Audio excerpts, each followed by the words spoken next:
اس قدر کہ میری نظریں غیر ارادی طور پر اسی طرف اٹھ گئیں۔ وہاں ایک مشال روشن تھی اور جھونپڑے کے باہر ہی میں نے ایک ننگ دڑنگ جنگلی کو دیکھا۔ اس کے ہاتھ میں خمدار کوئی شے تھی۔ یہ شاید نرسنگا تھا۔ وہ بدستور بنکار رہا تھا۔ اس کے ساتھ ہی اس نے نیزہ ہماری جانب اچھال دیا جو سیدھا کلارک کی جیپ کے بونٹ پر گرا۔ نیزہ اس قدر وزنی اور نوکدار تیکھا تھا کہ لوہے کی چادر کو پھاڑ کر اندر پہ وسط ہو گیا۔ بھاگو! کلارک چلایا۔ ماریا نے مجھے پکارا۔ دیوان، ہماری جیپ میں آ جاؤ۔ کہتے ہی اس نے جیپ ایک جھٹکے سے آگے بڑھا دی۔ اسی اثنا میں دو جنگلی میری جانب اور تین چار سنان بدست جیپ کے عقب میں دوڑے۔ دو اس کی چھت پر چڑھ گئے اور نیزہ مار کر ہڈ چیر ڈالا۔ میں تب تک اپنی جانب بڑھنے والے دونوں جنگلیوں کے ساتھ نبرد آزما ہو گیا۔ ایک نے روایتی چیخ کے ساتھ نیزہ میرے سینے میں ترازو کرنے کی کوشش کی، لیکن میں نے بصورت جھکائی دی اور وہ میرے اوپر آ گیا۔ اسے پشت پر اٹھا کر میں نے پٹخ دیا۔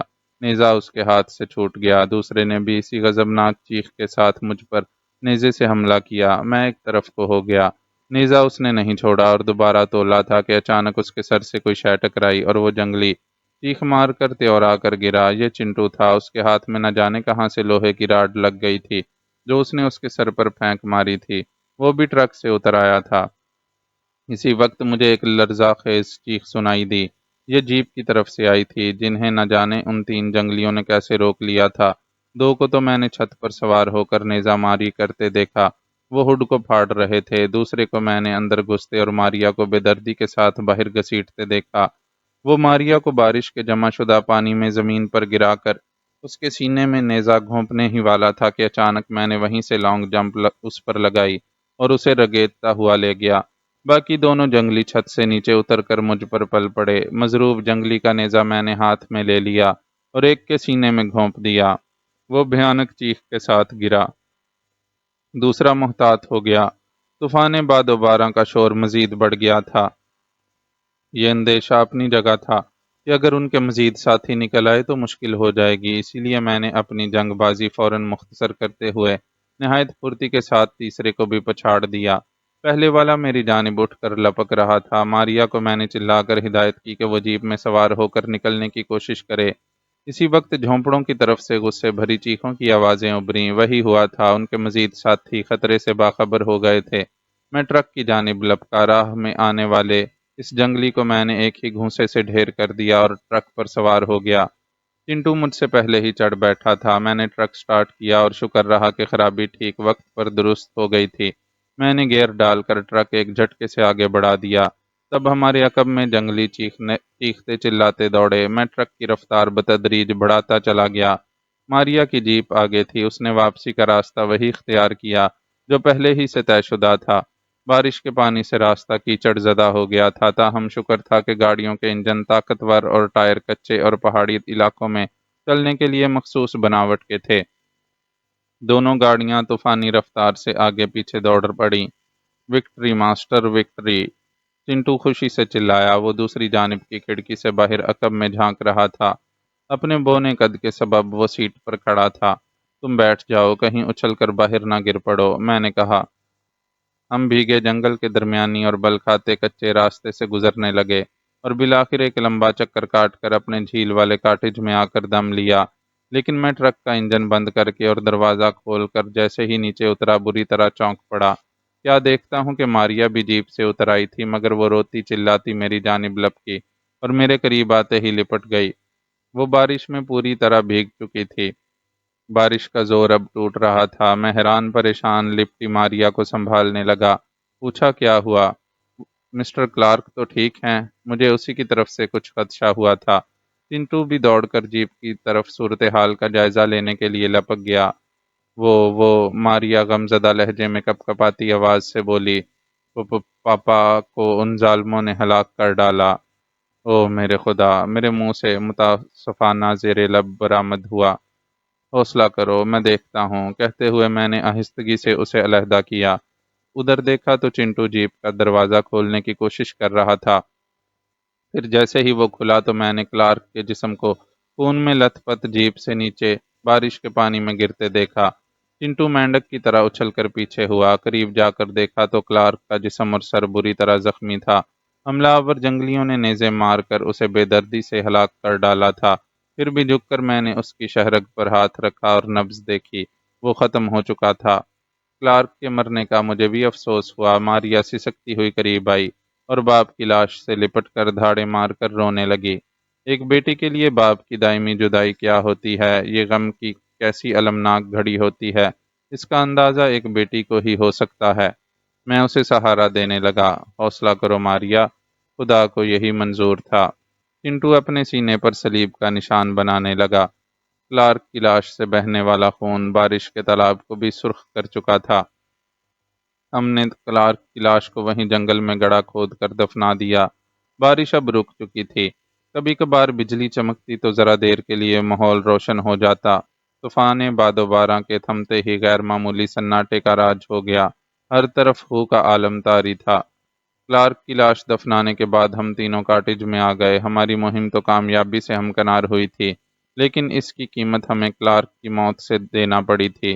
چنٹو اپنی ناراضگی بھلا کر اب ماریا کے ساتھ ہمدردی اور افسوس کا اظہار کرنے میں لگا ہوا تھا۔ ماریا کھڑکی کے پاس غمزدہ سی بیٹھی رہی، اس کا گلابی چہرہ آنسوؤں سے تر تھا۔ کاٹیج کے باہر تاریکی میں دونوں گاڑیاں خاموش کھڑی، جیسے کلارک کے مرنے کا سوگ مناتی محسوس ہوئیں۔ دور جھیل کے پانی کی پرسکون سطح بھی سوگوار سی لگ رہی تھی۔ سیلی سیلی سی یہ غمگسار رات اپنے آخری پہر میں داخل ہو چکی تھی۔ ہم جاگ رہے تھے اور ماریا کے غم میں برابر کے شریک رہے۔ مجھے ان وحشی جنگلیوں کا دھڑکا لگا ہوا تھا، وہ کسی طرح ہماری تلاش میں یہاں تک نکل آتے تو بڑی خطرناک صورتحال ہو جاتی۔ ہمارے پاس شکار کے بچے کھچے گوشت کے علاوہ کچھ نہ تھا۔ کچن کا سامان ختم ہو چکا تھا۔ میں نے ماریا کو پھر نہیں چھیڑا، اسے اپنا غم غلط کرنے کا حق تھا۔ حقیقت یہی تھی کہ مجھے اس پر ترس آنے لگا۔ باپ کے بغیر وہ خود کو یقیناً تنہا محسوس کر رہی ہوگی۔ باپ بیٹی کے لیے ایک تحفظ ہوتا ہے، وہ اب اس مضبوط سائے سے محروم ہو چکی تھی۔ جب پہاڑیوں کی جانب وہ پھٹنے لگی تو میں نے ماریا سے کہا، میرا خیال ہے اب ہمارا زیادہ دیر رکنا مناسب نہیں ہوگا، جنگلی ہماری راہ ڈھونڈ رہے ہوں گے۔ ماریا نے ایک نگاہ اٹھا کر میری جانب دیکھا، اس کی کشادہ نیلی آنکھوں میں گہرے دکھ کے سائے تھے۔ انہی میں مجھے ایک التجا، ایک درخواست بھی محسوس ہوئی۔ اس کے گداز لبوں پر تھر تھراہٹ سی ابھری۔ جس مقصد کے لیے میرے پاپا نے اپنی جان گنوائی، میں وہ مشن پورا کر کے رہوں گی، چاہے کوئی میرا ساتھ دے یا نہ دے۔ کہتے ہوئے اس کی آواز بظاہر لرزیدہ رہی، لیکن ادراک ہوتا تھا کہ یہ ارتعاش ایک جوش اور ایک عزم صمیم کے سبب تھا۔ اس میں کسی ڈر اور خوف کے شائبے کی رمق بھی نہ تھی۔ میں یہی سمجھا کہ شاید اب اس کے سر سے گرگینڈوا کے حصول کا بھوت اتر چکا ہو، مگر ایسا نہیں تھا۔ اس کے لہجے کی پختگی اور عزم کی آگ باور کراتی تھی کہ وہ پیچھے ہٹنے والی نہیں ہے۔ میں نے ڈپلومیسی سے کہا، میرا مقصد تمہیں اپنے مشن سے ہٹانا نہیں، بلکہ وقت اور تقاضائے حالات کے مطابق قدم اٹھانے کا تھا۔ کہتے ہوئے میں ذرا رکا، پھر بولا، کیا یہ مناسب نہ ہوتا کہ ہم پہلے چندر گھاٹی کا رخ کرتے؟ وہاں ہم اپنے مزید ساتھیوں کی مدد سے دوبارہ ہتھیار بدست ہو کر یہاں کا رخ کرتے، تاکہ اگر دوبارہ ان وحشی اور خونخوار جنگلی قبائلیوں سے مڈبھیڑ ہو تو ان سے خاطر خواہ طریقے سے جنگ کی جا سکے۔ میری بات سن کر ماریا کھڑکی کی طرف سے اٹھ کر بجھے ہوئے آتش دان کی جانب چند قدم بڑھ گئی۔ میں اپنی جگہ کھڑا اسے تکتا رہا۔ چنٹو بھی ایک طرف خاموش کھڑا ہماری گفتگو سن رہا تھا۔ ماریا میری جانب گھوم کر بولی، تمہیں شاید پاپا پہلے بھی بتا چکے تھے کہ ہمارے ساتھ جو لوگ شامل رہے، ان میں چند شکاریوں کے علاوہ کچھ بہادر اور وفادار جنگجو بھی تھے۔ بدقسمتی سے وہ وحشی قبائلیوں کے ہاتھوں اچانک حملے میں مارے گئے۔ وہ سب گرگینڈوا جیسے عظیم اور کمیاب بن مانس کی نسل کو حاصل کرنے کے لیے پرعزم تھے۔ باقی چندر گھاٹی پر جو ہمارے ساتھی ہیں، ان کی حیثیت مزدوروں اور خلاصیوں سے بڑھ کر نہیں، اور جب انہیں یہ معلوم ہوگا کہ اس خطرناک مہم میں نہ صرف باقی لوگ مارے گئے ہیں، بلکہ سرکس کمپنی کا مالک ہنری کلارک بھی زندہ نہیں رہا، تو تم خود سوچو، کیا وہ ہمارا ساتھ دیں گے؟ ہرگز نہیں، وہ بری طرح خوف میں مبتلا ہو جائیں گے۔ اس کی بات غلط نہیں تھی۔ میں ہونٹ بھینچ کر کچھ سوچتا رہ گیا۔ ماریا میرے قریب آ کر بولی، دیوان، تم میری طرف سے آزاد ہو، لیکن میں جانتی ہوں کہ تمہیں ہماری ضرورت ہے اور ہمیں تمہاری۔ تم ہمارے ذریعے رانگا ماٹی کے پراسرار علاقے پیلی گھاٹ تک پہنچنا چاہتے ہو۔ اور ہم تمہارے ذریعے بمبورگا کا وہ عجیب و غریب مجسمہ دیکھنے اور اسے حاصل کرنے کے لیے دلچسپی رکھتے ہیں۔ یوں ہم دونوں کے بیچ میں یہ ایک کھرا سودا ہے۔ تم ایک بہادر اور جنگجو نوجوان ہو، تم میرے ساتھ ہو، پھر مجھے اپنے مشن کی تکمیل کے سلسلے میں کوئی فکر نہیں، بصورت دیگر تمہارا راستہ الگ ہے۔ بڑے کٹھور لہجے میں یہ کہتے ہوئے وہ باہر نکل گئی۔ میں یکٹک خاموشی سے اسے تکتا رہ گیا۔ میں نے کھڑکی سے دیکھا، وہ باہر چمکتی سہانی صبح کی روپہلی دھوپ میں اس طرح آہستہ آہستہ چلی جا رہی تھی جدھر کلارک کی قبر تھی۔ میں نے دیکھا وہاں جا کر وہ اپنے باپ کی قبر کے سرہانے بیٹھ گئی۔ چنٹو کھڑکی کے پاس آ کر بیٹھ گیا لیکن مجھے تکتا رہا، پھر آہستگی سے بولا، ماسٹر، تمہاری بہادری اور جانثاری اپنی جگہ۔ بوس کلارک کی موت کا مجھے بھی دکھ ہے، وہ لالچی یا خود غرض کچھ بھی تھا، بہرحال اس نے ہم دونوں بھائیوں پر احسان کیا تھا۔ میں اتنا کم ظرف نہیں کہ اس کے مرنے کے بعد اس کی بیٹی کو تنہا چھوڑ دوں۔ تم اپنا فیصلہ کرنے کے لیے آزاد ہو۔ یہ کہتے ہوئے وہ بھی دروازے کی جانب بڑھ گیا۔ میں حیرانی سے اسے دیکھتا رہ گیا، اس کا رخ بھی کلارک کی قبر کی جانب تھا۔ ماریا باپ کی قبر کے سرہانے اپنا ایک ہاتھ رکھے اور سر جھکائے ہولے ہولے سسک رہی تھی۔ میں اندر سے عجیب سے جذباتی تلاطم کا شکار ہونے لگا۔ چنٹو بونے کی اعلیٰ ظرفی نے بلا شبہ مجھے متاثر کیا تھا۔ کہاں تو وہ ان دونوں باپ بیٹی کو کوستے رہنے کا کوئی موقع ہاتھ سے جانے نہ دیتا تھا، مگر اب اپنے باس کی اندوہناک موت اور باس کی بیٹی ماریا کے غم میں برابر شریک تھا۔ اس کے ضمیر نے گوارا نہ کیا کہ ایسے نازک موڑ پر وہ ماریا کو تنہا چھوڑ دے۔ اگرچہ چنٹو مجھ سے بھی بے حد متاثر تھا، مجھے چنٹو کی یہ حرکت بری نہیں بلکہ متاثر کن لگی۔ ایسے انسان سچے ہوتے ہیں جو کسی کا احسان نہیں بھلاتے، خواہ بعد میں ان کے ساتھ کیسی ہی ناانصافی ہوتی رہی ہو۔ کچھ اصول بھی ہوتے ہیں۔ میں نے ماریا کی زبانی سنا تھا جب چنٹو نے اپنے بھائی منٹو کی موت کا ذمہ دار ان دونوں باپ بیٹی کو ٹھہرایا تھا، لیکن حقیقت یہی تھی کہ یہ دونوں بونے جڑواں بھائی بہرحال ان کے ملازم تھے۔ انہوں نے اپنے مالکوں کا حکم تو ماننا ہی تھا۔ یہ لوگ صرف کاروباری ڈور سے ہی نہیں، ایک طرح کے قریبی رشتے سے بھی نکھی تھے۔ میں نے دیکھا چنٹو ماریا کے پاس چلا گیا تھا اور دھیرے دھیرے بڑے پیار سے اس کے سنہری بالوں کو سہلانے لگا۔ ماریا نے اپنا چہرہ اٹھایا تو وہ مجھے غم و اندوہ سے مرقع دکھائی دیا۔ وہ چنٹو کو دیکھ کر محبت سے مسکرائی، بڑی عجیب مسکراہٹ تھی، دکھ میں لپٹی ہوئی مسکراہٹ۔ تب ہی اس نے بے اختیار چنٹو کو کسی معصوم بچے کی طرح اپنے ساتھ لپٹا لیا اور دونوں رونے لگے۔ میرا دل بھر آیا، میرے اندر جذباتی تلاطم ایک جوار بھاٹے کی طرح امڑنے لگا۔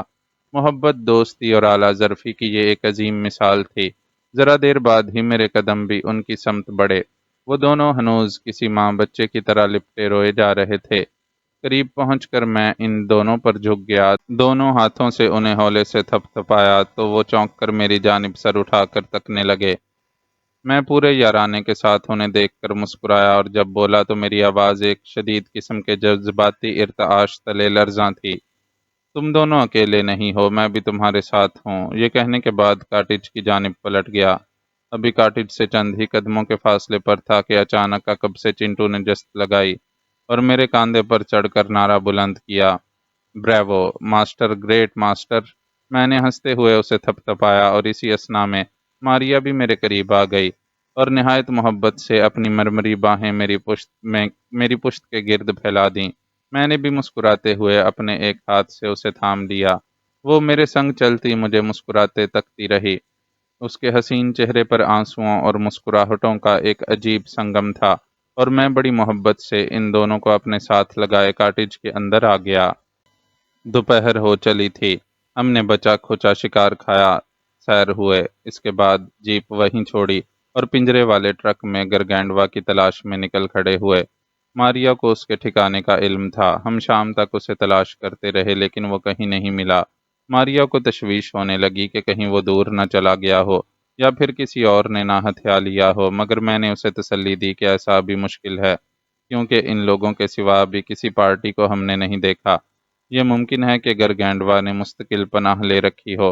ہم مایوس نہیں ہوئے۔ شام گہری ہوئی تو ایک جگہ ٹرک روک کر ہم تینوں نیچے اتر آئے۔ چنٹو کو ہم نے وہیں ٹھہرے رہنے کا کہا اور تاکید کر دی کہ کسی بھی قسم کا خطرہ محسوس کرتے ہی ٹرک کا ہارن بجا دینا۔ میں اور ماریا شام کی ملگجی روشنی میں پہاڑی کے اس حصے میں آ گئے جہاں بہت سی تاریک گھوپائیں نظر آ رہی تھیں۔ بقول اس کے ہی پہلی بار انہیں گرگینڈوا ادھر ہی نظر آیا تھا۔ وہ اپنے قبیلے سے الگ تھلگ رہنے کا عادی تھا۔ بن مانسوں کا قبیلہ ادھر سے چند کوس کے فاصلے پر ہی تھا۔ مجھے حیرت تھی کہ ماریا نے پہلے ہی ادھر کا رخ کیوں نہ کیا جہاں گرگینڈوا کے ملنے کی قوی امید تھی۔ میں یہ امر پوچھے بنا نہ رہ سکا۔ اس نے مسکرا کر جواب دیا، ہم نے اسے ادھر ہی پہلی بار پکڑا تھا۔ بڑی مشکل ہوئی تھی۔ قریب سے دیگر بن مانس بھی نکل آئے تھے۔ گرگینڈوا شاید ان کا سردار ہے۔ بڑی مشکل سے ہم نے گرگینڈوا کو پکڑا تھا۔ وہ بہت غضبناک ہو رہا تھا۔ ان کے ساتھی بن مانسوں نے بھی ہمارا خاصی دور تک تعاقب کیا تھا، مگر ہم گرگینڈوا کو پنجرے والے ٹرک میں لیے بیس کیمپ کامیابی سے پہنچ گئے تھے۔ ہم نے اس کی تلاش شروع کر دی۔ مان ایک گھپا میں کسی حیوانی بھبکارے کی آواز سن کر ہمارے کان کھڑے ہو گئے۔ وہ اس گھپا میں موجود ہے۔ ماریا فوراً ایک جوش تلے سرسراتے لہجے میں بولی، تم ادھر ہی رکو، میں اندر جاتی ہوں۔ نہیں، وہ تم پر حملہ کر سکتا ہے۔ میں نے اسے منع کرنا چاہا، وہ مجھ پر حملہ نہیں کرے گا۔ ماریا عجیب سے لہجے میں بولی، کیا تم نے کل رات نہیں دیکھا تھا گرگینڈوا مجھ سے کتنا مانوس ہو چلا تھا؟ تمہاری یہ خوش فہمی کہیں تمہیں ناقابل تلافی نقصان سے دوچار نہ کر ڈالے۔ میں تمہارے ساتھ چلتا ہوں، میں نے زور دیا۔ تمہیں دیکھ کر وہ غضبناک ہو سکتا ہے۔ ماریا ہولے سے بولی، مجھے کوئی خوش فہمی نہیں، میں ان کی خو سے واقف ہوں۔ ہاں، کوئی خطرہ دیکھو تو میری مدد کو آ جانا، ابھی تم ادھر ہی چھپ کر تماشا دیکھو۔ یہ کہہ کر ابھی اس نے قدم آگے بڑھایا ہی تھا کہ اچانک مذکورہ گپا سے پھر زوردار حیوانی خراٹے کی آواز ابھری اور میری پھیلی ہوئی آنکھوں نے دوبارہ اس عظیم اور افسانوی شاہکار کو دیکھا۔ وہ چاروں ہاتھوں پیروں سے چلتا ہوا کسی جھکے جھکے پہاڑ کی طرح گپا سے نمودار ہوا اور پھر سرے پر ہی ٹھہر گیا۔ ماریا اس کے قریب جا کھڑی ہوئی۔ میں اور چنٹو ہکا بکا سے اپنی جگہ کھڑے ان دونوں کی طرف تکتے رہے۔ شام دھیرے دھیرے رات کی سیاہی میں بدل رہی تھی۔ آسمان صاف تھا۔ دور پرے چاند تاروں کی دھمکتی روشنی میں گرگینڈوا اور ماریا کا آمنا سامنا ایسے مدھم ماحول میں ہو رہا تھا جو عجیب طلسماتی سا محسوس ہوا۔ نہ جانے اب دونوں کے درمیان کیا ہونے والا تھا کہ ماریا نے ایک ذرا تھم کر دوبارہ آہستگی سے ایک دو قدم اس کی جانب بڑھائے۔ گرگینڈوا گپا سے نکلنے کے بعد جھکے جھکے انداز میں سرے پر جمع رہا۔ ماریا کو قریب آتے دیکھ کر اس نے اپنا بڑا سا بالوں بھرا سر گھما کر اس کی طرف دیکھا۔ اس کے بعد اس نے ایک ہلکی سی چنگاڑ ماری۔ اس کی ہلکی چنگاڑ میں بھی ہیبت تھی۔ ماریا ڈری نہیں اور اس کے مزید قریب چلی گئی۔ گرگینڈوا اپنے جھکے جھکے چوڑے کاندھوں کے ساتھ اٹھ کھڑا ہوا۔ چنٹو اور میں انہیں یکٹک تکے جاتے کیا دیکھتے ہیں۔ ماریا نے دھیرے سے اپنا دایاں ہاتھ اس کی جانب بڑھا دیا۔ اس پر گرگینڈوا تھوڑا سا جھکا اور اس نے بھی اپنا ایک جھبرا سا ہاتھ آگے کر دیا۔ یہی وہ وقت تھا جب چاند کی کوئی واضح اور روشن کرن جنگل جلیبی کے پیڑوں سے چھن کر ان پر پڑنے لگی۔ ماریا ہولے ہولے گرگینڈوا کے بالوں سے ڈھکے ہاتھ کو اپنے نرم و گداز ہاتھوں سے سہلانے لگی۔ گرگینڈوا کے حلق سے ہولے ہولے خراٹے برآمد ہوئے۔ پھر اسی چاندنی میں ایک عجیب منظر دیکھا۔ ماریا نے اپنا چہرہ گرگینڈوے کے جھکے ہوئے چہرے کے ساتھ لگا دیا اور ہولے ہولے گرگینڈوا کے سیاہ بدحیت چہرے کے ساتھ رگڑنے لگی۔ گرگینڈوا بھی اپنے ابرواں موٹے موٹے چوڑے ہونٹوں کو اس کے گداز چہرے سے مس کرنے لگا۔ ایک خوفناک اور بدحیت حیوان، دوسری ایک نرم و نازک خوبصورت سنہرے بالوں والی جوان لڑکی، دونوں کے چہرے بظاہر بدصورتی اور خوبصورتی کے امتزاج میں عجیب ہی منظر پیش کر رہے تھے۔ ایک درندے اور ایک انسان کی محبت، پیار اور جذبات کا بڑا پرفریب سا نظارہ تھا۔ حیوان اپنی درندگی کے برعکس محبت کی زبان سمجھ رہا تھا، مانوسیت اور دوستی کا ادراک پا رہا تھا، ورنہ گرگینڈوا جیسے دیو ہیکل بن مانس کے سامنے ایک نرم و نازک اور گڑیا سی لڑکی کیا معنی رکھتی تھی۔ پہاڑ سا گرگینڈوا چاہتا تو پل بھر میں ماریا کو چیونٹی کی طرح مسل ڈالتا، لیکن اس سمے دونوں انسان اور حیوان ایک نامعلوم سی جذباتی تار تلے نتھی ہو چکے تھے۔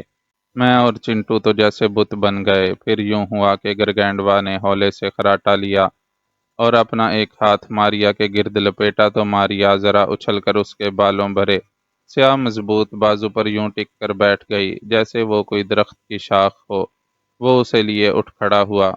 میرا دل رک رک کر دھڑکنے لگا۔ ماریا اپنے جنون تلے اپنی جان بھی گنوا سکتی تھی، لیکن اس پر لگتا تھا جیسے گرگینڈوا کے عظیم الشان جثے نے سحرسہ طاری کر دیا ہو۔ گرگینڈوا اب ماریا کو اپنے لمبے چوڑے بازو پر بٹھا کر سیدھا کھڑا ہو گیا۔ تبھی ماریا نے ہماری جانب دیکھا اور ہمیں بھی قریب آنے کا اشارہ کیا۔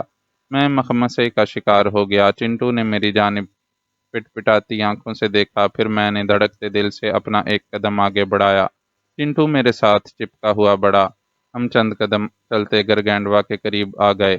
اب پتہ نہیں گرگینڈوا کو بونا چنٹو نظر آیا تھا کہ نہیں، البتہ مجھے دیکھتے ہی گرگینڈوا نے ایک تیز سا خراٹا لیا، یوں جیسے اپنی کسی اجنبیت یا برہمی کا اظہار کیا ہو۔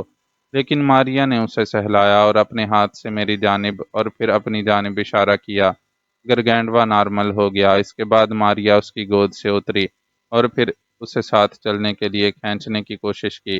گرگینڈوا جیسے باریک ڈور سے اس کے ساتھ کھنچا چلا آیا، وہ اسے پنجرے والے ٹرک تک لے آئی۔ مجھے ماریا نے ایک مخصوص اشارہ کیا۔ میں نے ٹرک کے عقبی جنگلے کو گرا دیا۔ کوئی بعید نہ تھا کہ گرگینڈوا پنجرے کو دیکھ کر بدک جاتا یا ناراضگی کا اظہار کر ڈالتا، اور ایسا ہوا بھی۔ اس نے ایک زور کا خراٹا لیا۔ میں ڈر سا گیا۔ چنٹو بھی سکڑ سمٹ گیا۔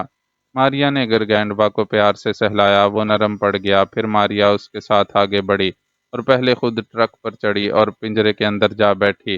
اس کے بعد گرگینڈوا کو اشارہ کیا۔ میں نے دیکھا کہ گرگینڈوا پنجرے کو دیکھ کر کچھ بے چینی سی محسوس کرتا رہا، مگر ماریا کو اندر بیٹھا اور بلاتے پا کر وہ بھی آگے بڑھا۔ گرگینڈوا ایک ہی گام پر ٹرک والے پنجرے میں جا سوار ہوا۔ اس کے بعد میں نے ماریا کو اندر سے بڑی پھرتی کے ساتھ باہر نکلتے اور پنجرے کے دروازے کو بند کرتے دیکھا۔ وہ چھلانگ مار کر جنگلے سے نیچے اتری اور چلا کر بولی، ڈرائیونگ کیبن سنبھالو جلدی، ورنہ اس نے چنگاڑ ماری تو ارد گرد سے بنمانس نکل کر ہماری تکہ بوٹی کر ڈالیں گے۔ ہم جلدی سے کیبن میں سوار ہوئے۔ میں نے اسٹیئرنگ سنبھال لیا اور ٹرک کو سٹارٹ کر کے آگے بڑھا دیا۔ گرگینڈوا کے بھاری بھرکم وزن نے ٹرک کے پک اپ اور موشن کو توڑ کر رکھ دیا تھا، تاہم وہ مناسب رفتار سے آگے بڑھتا رہا۔ ادھر گرگینڈوا نے ماریا کو آہنی پنجرے سے نکل کر جاتے دیکھا تو اپنے حلق سے تیز تیز سے خراٹے لینے لگا۔ وہ شاید ماریا کو بلا رہا تھا۔ ماریا اسے جل دے چکی تھی، محبت میں اسے دھوکہ دے گئی تھی۔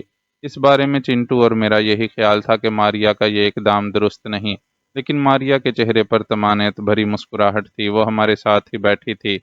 ماریا، گرگینڈوا اب دوبارہ تم پر بھروسہ نہیں کرے گا، بالآخر چنٹو بولا، بلکہ اب وہ پہلے سے زیادہ غضبناک ہو جائے گا اور قابو میں بھی نہیں آئے گا۔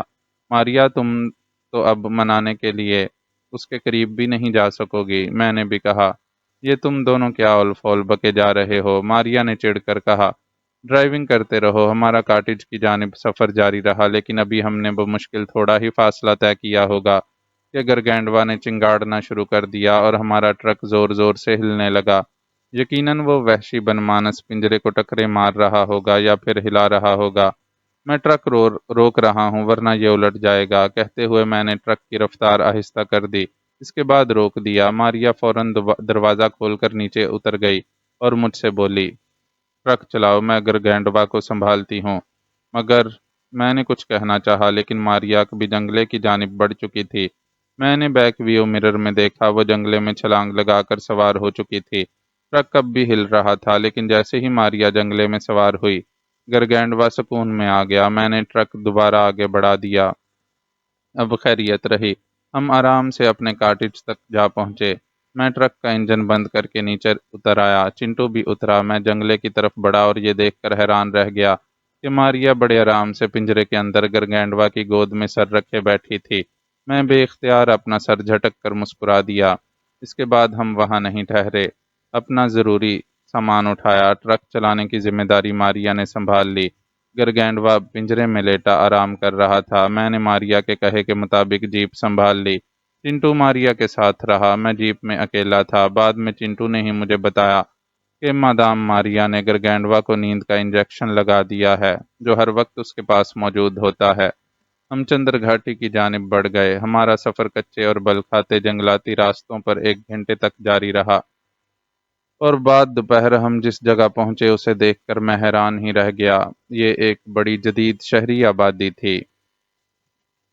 معزز ناظرین و سامعین، لائک، کمنٹس اور شیئر ضرور کریں، شکریہ۔